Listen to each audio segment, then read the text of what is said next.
Hello and welcome to today's episode of Dream Business, Dream Life. Today I'm joined by the lovely Alison Goodwin. Alison is a business consultant, serial entrepreneur and owner of multiple companies around the world, including the Online Business Association and Conscious Consultants. With over 25 years experience in business strategy, Alison specialises in sales, marketing and operations. Her values and passion to help others are so aligned with mine, and I'm super excited to have us with us today. So hello, Alison. Great to have you here. Hello. Right, let's dive straight into this, Alison, and let's go back to, we're going to go back in time a little bit now. We're going to go back to when you were a high-flying corporate employee, quite literally. Tell us what life looked like for you back then. It was very, very different. I kind of look back at it now, and I think, my God, did I really go through all of that? Did I really live that experience? I was working 90 plus hours a week. I had sales targets and teams around the world.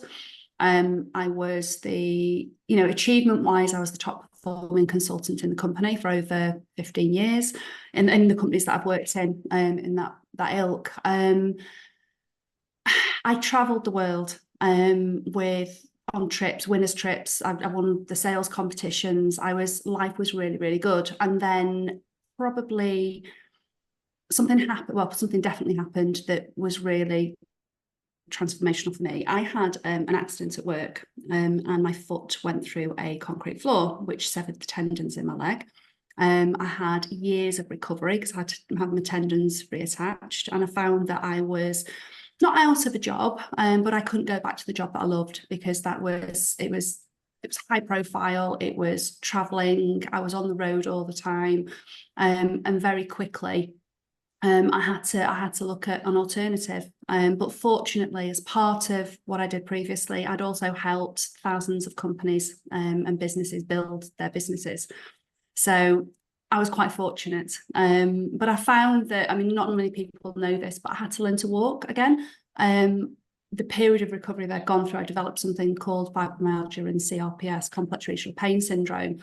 And it just made the healing journey really, really, really difficult. It's something that I still live with now, but I manage, and I manage it very, very well. My tendons have repaired, but the signals to my brain don't work the way that everybody else's do.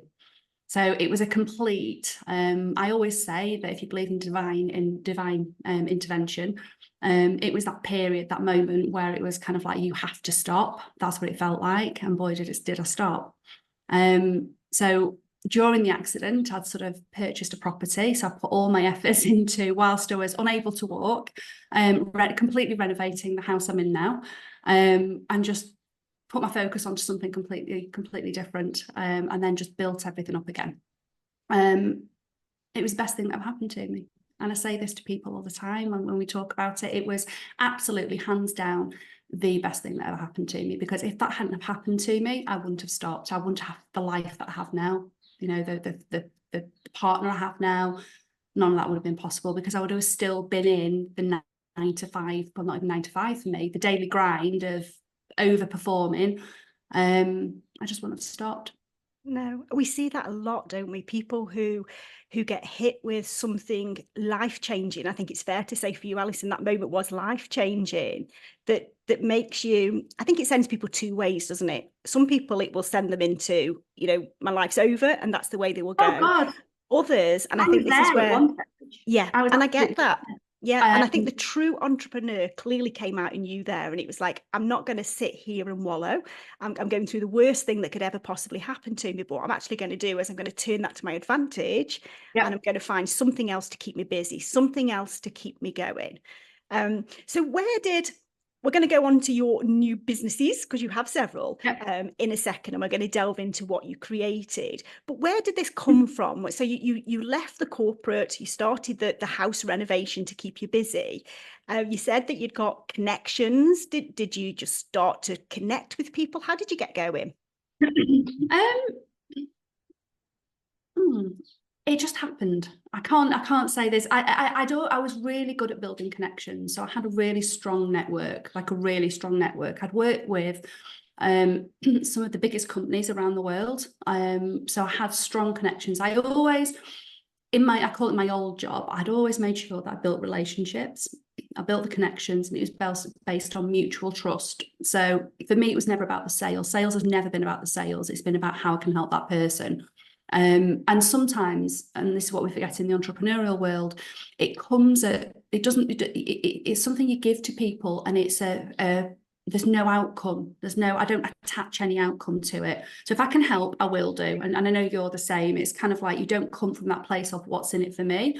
So I was really lucky when this happened that I was able to tap into my network. I'd always, as part of my previous role, I'd always worked with, I probably had about 3,000 people working on assignment for me at one stage. So I'd always had that connection, those individuals. I'd always naturally help them with the business. I'd gone down from a business background anyway. So I'd always had my hand in that, and it was something that naturally that I wanted to do. But interestingly, and I laugh about this now, the first mastermind I went into in the online space was with the lovely Abigail Horn. And I remember sitting down, all this was happening, and I was kind of like, I really don't know what to do. And I was really, really against corporate at that stage. I was like, my job, work weren't being particularly helpful because it had happened at work. And it was a case of, I'd sort of said to Abigail Horn, she said, well, what is it you want to do? And we laugh about this now when we catch up. She's like, do you remember when you said to me, I said to her, I had all these business ideas, and she's like, Alison, you belong doing what you're doing. And I was like, I am not doing it. I'm not doing it. And I remember saying to her, I just want to, you're going to laugh at this, Emma. I just want to open a cake shop. All I want to do is bake. I've had enough of corporate. I've had enough of everything. I've had enough of people. I've had enough of the lot. And I remember saying, you will feel differently about this very soon. Anyway, 6 months later, we were talking, and I was like, I know I need to do something. And I was naturally being guided to this. I was getting contacted by people wanting to work with me, clients that I'd worked with previously, contractors I'd worked with. It was just, the messages were coming through. This is what you need to do. And I remember I'd be looking at me and saying, do you remember when you wanted to open that cake shop? And I remember saying to me, you can open your cake shop, but that's your hobby. So you could have done something really, really different. Interesting, one of the ideas I had years ago is something that's coming to fruition at the moment. We're just getting the patent for.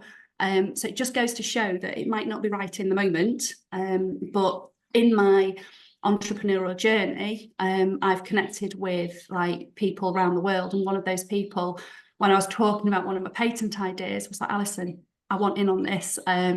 So that's coming to life at the moment. So it just goes to show at any stage, it might not be right in the moment, but things sometimes play out for the better in later years. So I could have had a cake shop, but now I don't. And you know what? I bet one day you have a cake shop. I'm sure that will happen at some point, just for the hobby, but I'm sure it will. If that's one of your dreams, I'm sure that will happen. All I wanted was just to bake. I find it relaxing, and it's just like, yeah. So that's your, yeah, Abby will tell you that herself. Well, there you go. You can bake for me anytime, Alison. You know that. Absolutely anytime you can bake for me. So tell us a little bit about what you have created, because what you have is probably quite different to a lot of the people who are probably going to be listening to this podcast have built in terms of their business. There's a lot of different like arms and a lot of things that fit together in terms of your business. So share a little bit of that with us. I realised very early on that and I've never really I didn't come from the online space. I came from corporate, but I realized very early on in the online space, which is daunting, by the way. I even look at it these days and I'm like, oh my God, I've got my own views on this, but people only tend to give you a piece of the puzzle in the online space. For me, I realized early on that running a business, running a successful multi 6, 7, 8-figure business, you need lots and lots of moving parts. So what we created was a consultancy, a true consultancy. If you think of a business consultant who would go into a business, would look at the overarching strategy, not strategy as we know it, but be able to see the pieces in the business that are missing, whether that's sales, marketing, operations, legal, compliance, HR, recruitment, any of those bits. So I can look, we have the ability with the consultancy to go into a business, look at the business, see where the gaps are, and then guide that business into increased profitability or whatever their idea of profit is. It's a model that works well. It's a model, and transparent with everybody. It's a model that's modelled on corporate. When you're in corporate and you're in a corporate role, and this is what the online space don't tend to realise, you have your own departments, and all the departments work together, and it works in the main. I'm not saying it works perfectly all the time, but in the main it does work. So our model is based on that. We literally have the ability. I'll go in as a consultant. I still do that with my corporates now. I still advise board of directors with some of the biggest companies in the UK and overseas on strategy, growth, all of those things. The same model I apply there is what we do in the online space, and it works. So what we've found is that over the years, we've been able to build successful multi 6, 7 and 8 figure businesses, even down to clients. We don't just work with we don't just work with a particular type of client. So we work with clients who've got low offers and even the high ticket offers of the 500,000 to £1 million products or services. And what's interesting for me is the people who are at the higher echelons of the high ticket, as we say, still have the same problems that those just coming into the industry have. And that's what we're good at. That's what we're good at as a team. So the consultancy arm is the arm of the business that has a wait list for certain services. And then obviously we have the online side, because I realized very early on that, we needed to be able to give people and meet people where they are. So it's not always coming into a one-to-one, which is sometimes quite costly for businesses. I want them to be able to have an ROI in the early stages. So the Online Business Association is the accreditation arm of the business. And that we've been doing that for years with corporates as well. But it's also where you can, if you are entering an entry level into business, you can get your bundles, you can get your sales, marketing, compliance, legal, HR, all of the bits you need where you are in the moment. So if you know where you are, and this is the problem for most entrepreneurs, they can just purchase and they've got the information to be able to move forward. So, and then obviously we've got the SaaS company. We're part of a SaaS company in Silicon Valley, and other companies around the world. So we've been very fortunate and very lucky. And very busy. Keeping yourself very busy. Yeah, I love it. I mean, I wouldn't do anything else, as everyone knows. No, anyway. absolutely not. So if somebody's listening to this and they're thinking, I want a bit of that. I like the idea of some of these people that you work with and the ability to have multiple businesses around the world. What would you say to them? Where would you say that they should be starting? I think it's absolutely possible. One of the things that I would say is your network. You've got to look closely at your network, and you've got to look past your network. I see too often, and let's talk about the online space, I see people who are so stuck in what I call the little cliques, the little groups of people. But what you've got to realise, and what I realised very, very early on, is that I don't belong to any particular clique, and that suits me. I've been like that since school. So anybody who comes in, who's looking to work with the kind of clients I work with, it's all about your network, and it's all about having genuine, honest conversation. I've been in rooms with, multi-million, billion pound companies, and it all comes down to networking. I would say expand your network. There is life past the online space and the people that you see in your immediate sphere. And what I tend to see, and it's something I'm quite vocal about with clients that I work with, when we start working together, we work on the network, we work on how they can expand the network past what they know, is that you see people being passed around in cliques, coaches referring coaches, and you're all fishing in the same pond. And that works for some people, but it doesn't work for others. And I think the connection element is absolutely limitless. You can expand your network so easily. The other thing is build your list. We don't have a website for the consultancy side. We don't have social media for the consultancy side. It's all 100% referral. But what we did very, very early on is we started to build our email list. So we made sure that we have those people coming through. Yeah. And that's like music to my ears when you talk about, how you've grown such an amazing business or businesses using connections, when I say using, I don't physically mean using, but I mean by building connections and just getting to know people at a different level beyond, I'm talking to you because I want to actually sell something to you. Yeah, I think it's so important. It's so if I connect with people and I connect with them on a genuine level, I have no problem referring people on. I've just referred a client into my network, and there is I can say this without breaching any confidentiality, her product or service is, you know, £1 million. And we've already got, with the client that I've referred her into, 8 people interested in that product.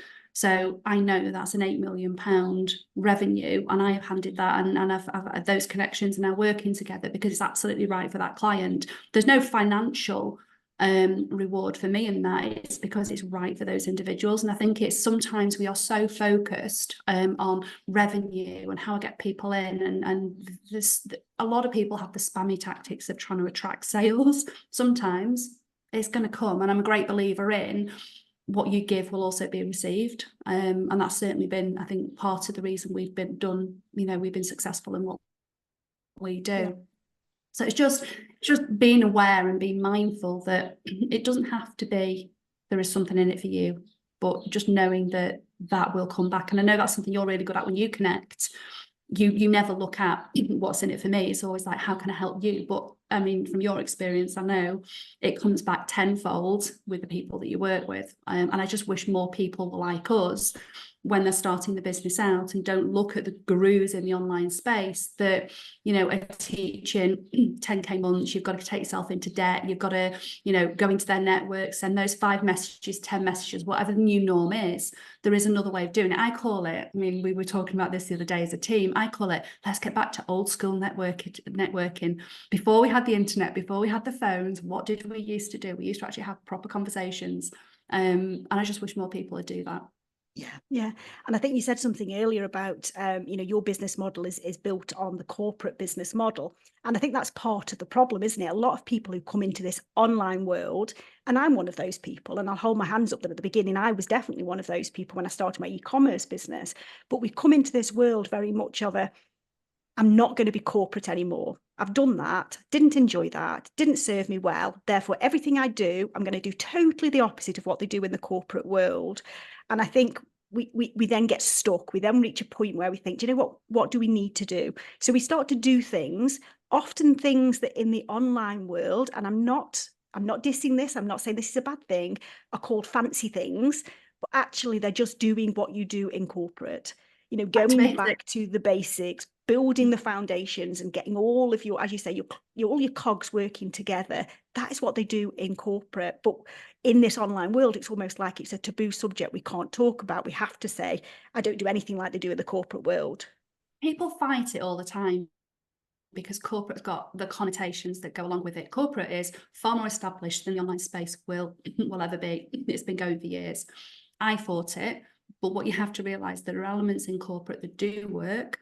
We have a corporate clientele, we have an online business clientele, and we don't treat them any differently. The delivery mechanisms might be slightly different because they're more established and they've got the processes. I just wish the online space was processed out a little bit better for a lot of people, because it would make things easier. So I do advocate, when you are a business, small business up to 6 figures, one of the first things you should do within your business is actually sort your operations out and your processes to make your delivery easier. I think the other thing that I took from corporate, and it was a good and a bad thing, is in corporate they have so many clients coming through in the main, because that's where they are. They don't always service the clients the right way. So one of the lessons we've taken from corporate is, how do we nurture our clients? How do we put our clients first and foremost?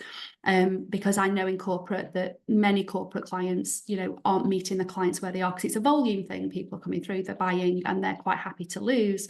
So we focus within our business, in everything we do, is always client first. It's as in not our client, it's the customer first. So I always say to people, it's not what you think the customer needs, it's what does the customer actually need, and actually drilling down on that. Not customer avatar, that's surface level, but, you know, the corporate principles we've just talked about are integral to our business. But the other thing we're built on is the gap that we see, which is customer delivery. Customer experience, customer delivery are absolutely key to a successful and thriving business.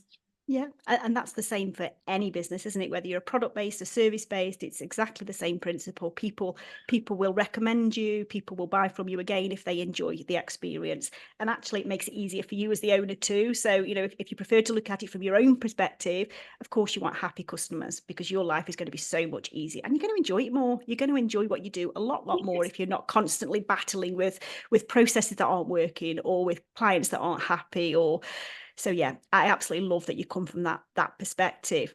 So if people are listening and they'd like to get sort of a top tip from you, what would you say would be your top tip for them? Interesting one. It is definitely the customer. Always focus on your customer. Make sure you're completely aligned with the customer. One of the other things I'd say people don't do enough in the online space is look at your metrics. People think, oh God, looking at the metrics, what do I do? I don't just talk about your surface level metrics. I talk about if you have a website, what is your website telling you? Top tip, I say this all the time, if you don't have this, try and look at something like PostHog. What that will do is it will, and we use it within our business, we use it within our corporate clients, our multi-million-pound clients, all the way through. It's really, really good. That will help you to track what your customer is doing. So when they land on your website, visually, it will show you where they click, where they wait, where they're hanging around, and where they drop off. That will tell you if your copy, your voice, your messaging, your visuals, it will tell you what's working and what isn't working. So don't be afraid to make changes in your business as you go. If you're not making changes in the business, then I would question, I'd have serious concerns. And it's one of the things I say to clients all the time. When is the last time you check your business, check your socials, what's happening on your socials? We get so used to, we've got to put things out on socials, but are you actually looking at your metrics, your stats? What are your stats saying? What are your audience resonating with? You could be posting for a year and it not resonate with your audience at all. Same with your social, same with your website. Other metrics, SEO, make sure that you are bringing organic leads in from SEO. So don't just have your web, got your keywords, your meta tags and all the other bits in the background working for you. Have you registered with Google Search Console? I know this sounds quite tech, but those would be the things I'd start with clients. It's looking at your metrics, what's happening, making those corrections, and then pivoting if you need to, so that you can start to get more organic leads through before you even go down the paid route. So I'm big on organic lead generation. We do that a lot with multi-million-pound clients. Yeah, a lot of people will do the outreach on social, but don't realise that you've got something that will bring those leads to you, sitting there waiting. You've just not optimised it the right way. So make sure your KPIs, make sure that your systems are all operating the way they should, because it will bring you the leads through. And obviously provide content to your audience that resonates with them. There's no point in having a freebie if no one's downloading it. Yeah, exactly. And you wouldn't know that if you didn't look at your metrics. You just exactly out there. Exactly. I think what you've just said there summarises back to something you said earlier, that whatever stage of business people are at, they tend to have the same problems. And this is a key example of that, isn't it? We wing business. A lot of people start a business and they wing it. We start to make money. We might make six figures. We might make multi-six figures by winging it. But at some point, you're going to get stuck. And this is when you need to come right back to these things you've just spoken about, these foundations within your business, to make sure that you've got a stable, a stable plateau before you start building. So yeah, amazing. It's where you take your customer. So once you've say someone comes into your mastermind, where are they going after that? People forget that. They're so focused on the short term. I'm getting them in the mastermind. I've got the revenue in. I've got to deliver on that.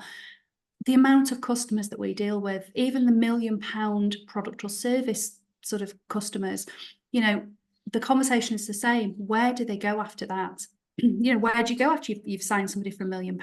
You've got to be thinking about it. I know it might seem like a far reach, they've just spent £1 million, but there is a customer journey. Always make sure the customer has somewhere to go when they complete your product or service. Yeah, completely. Amazing. So finally, Alison, to end our podcast for today, if any of our listeners want to learn more about you, where's the best place for them to connect with you? The best place is www.theonlinebusinessassociation.com.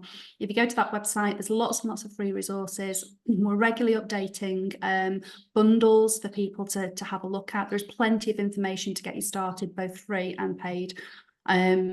We've got probably 83 items that are still being uploaded into that we're just trying to get up quickly. So just keep checking. There's plenty of information to get you started. And if anyone has any questions, then please feel free to reach out. Brilliant. So thank you so much for joining me today, Alison. It's been amazing chatting with you and exploring how you turned your life around in what was probably the worst moment in your life, becoming the best moment of your life ultimately. And I absolutely love the fact that you are so passionate about your clients. So thank you. Absolute and thank pleasure. you to everybody else for listening. I will see you next time.